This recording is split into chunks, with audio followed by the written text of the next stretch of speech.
గుంటూరు పశ్చిమ నియోజకవర్గంలోని 23వ డివిజన్ రఘురాం నగర్‌లో ఎన్టీఆర్ భరోసా పింఛన్ల పంపిణీ కార్యక్రమం జరిగింది.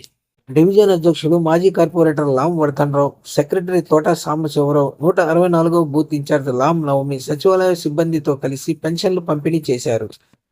ఈరోజు ఎన్టీఆర్ భరోసా పెన్షన్ ఒకరోజు ముందుగానే ప్రజలకు ఇవ్వటం జరిగింది.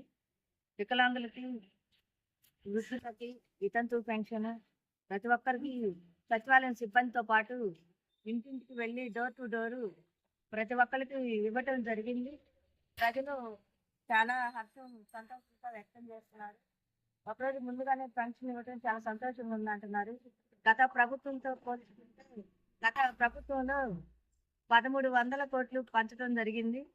కానీ ఇప్పుడు దగ్గరగా 50,000 కోట్ల దాకా పెన్షన్లు పంచడం జరిగింది. ఏదైతే చంద్రబాబు నాయుడు మాట ఇచ్చారో దానికన్నా కూడా ఎక్కువ వర్క్ చేయటం కూడా జరుగుతుంది. ప్రజలు మా ఇంటికి పెద్ద కొడుకు లాగా అని భావించి అందరూ సంతోషంగా హర్షధ్వానాలు వ్యక్తం చేస్తున్నారండి. చాలా సంతోషంగా ఉంది.